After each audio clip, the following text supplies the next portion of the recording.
Mes chers amis, heureux de vous retrouver pour la parashat Vayechi. La Torah nous raconte que Vayechi Yaakov Be'eretz Misraim, que Yaakov a vécu ses meilleures années, ou cela en Égypte.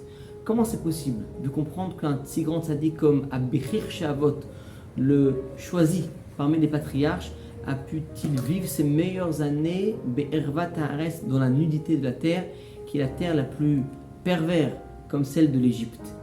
Parce que précisément, Yaakov, avant de descendre en Égypte, il envoie Yehuda pour monter et ériger un Bet Talmud, une yeshiva, un makom de Torah.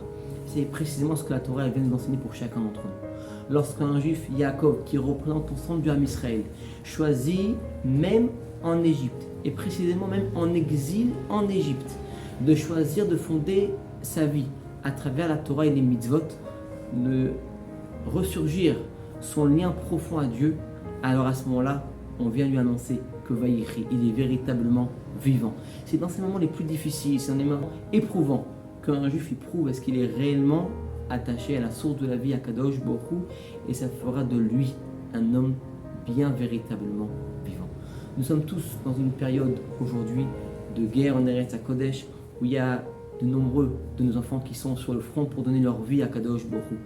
Là, on peut dire réellement que ces juifs-là qui donnent leur vie dans ce front-là, et malgré toutes les difficultés, ils continuent à faire Torah Mitzvot et à se sacrifier pour chacun d'entre nous, qu'on peut dire, ce sont nos soldats, nos enfants qui sont bien vivants et qui nous rendent ainsi vivants, puisque eux deviennent ainsi la source de la vie. Je vous souhaite Shabbat, Shalom, au revoir.